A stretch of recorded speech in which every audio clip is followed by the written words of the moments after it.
Hi, my name is Philippa Carter, and I teach two courses in the Level 1 program in Religious Studies.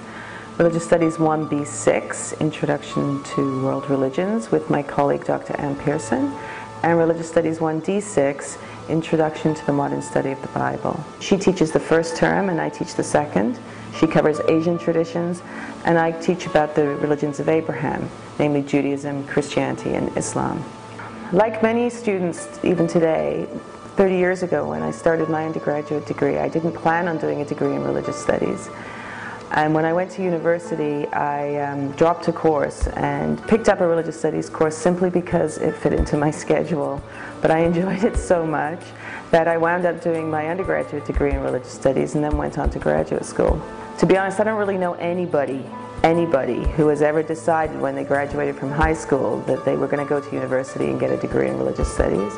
But lots of people do, because it's such a fascinating area. Once people start taking religious studies classes at university and come to understand how the academic study of religion works, many of them do decide that they would like to do their degree in this discipline. Religion affects us whether or not we are religious, and so it's interesting to learn about the different visions of reality that human beings have come up with, and religious studies helps us to do this in many different ways. I love teaching Level 1 courses because many of the students who enroll in these courses are taking the class as an elective. And so I get to meet people from across the university, not just the Department of Religious Studies and not just the Faculty of Social Sciences. For students who decide to do their degree in religious studies, there are 4 different fields of study: Asian traditions, biblical studies, Western religious thought, and contemporary and comparative religions. There's also the chance to study languages that are important for these religions, such as Hebrew and Sanskrit. Both the courses in Level 1 are useful introductions for these areas. The Introduction to World Religions course provides a broad introduction to the way that religion can be studied comparatively or each tradition independently, in issues such as the quest for the historical Jesus, death and the afterlife in early Judaism and Christianity, the 5 books of Moses, so on and so forth. Dr. Pearson and I deliver the first-year World Religions course in a lecture format with the support of TAs who run tutorials once or twice a week. The evaluation is undertaken using written assignments, multiple choice quizzes, and there is an exam, of course, in December and also in April. Dr. Pearson also brings in guest speakers, and we both use video presentations. In the Introduction to the Modern Study of the Bible course, I also have the support of teaching assistants, which of course I'm grateful for. We use learning technology. Students can do their quizzes online every 2 weeks to make sure that they're keeping up with their studies. And in Religious Studies 1D6, students also have the opportunities to submit their written assignments electronically.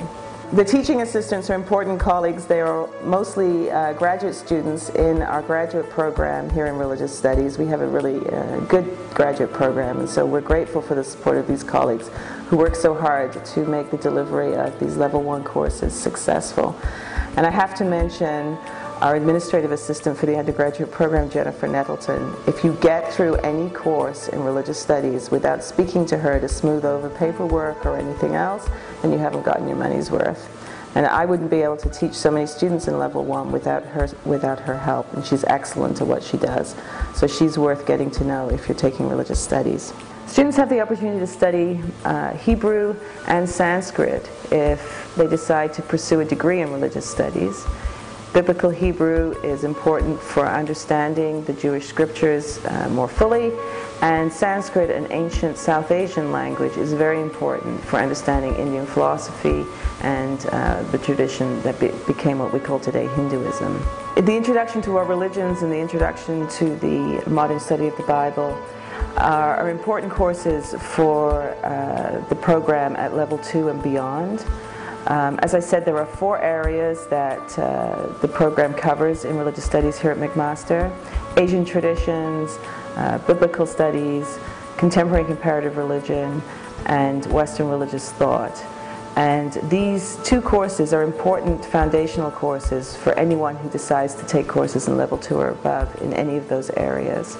Dr. Pearson and I, when we're teaching the Introduction to World Religions, don't assume that any of our students are religious. I encourage you to consider taking at least 1 or 2 courses in religious studies, because religious studies is a good way to broaden one's horizons and to understand, in part at least, the way that human beings have envisioned reality, both in the past and across cultures.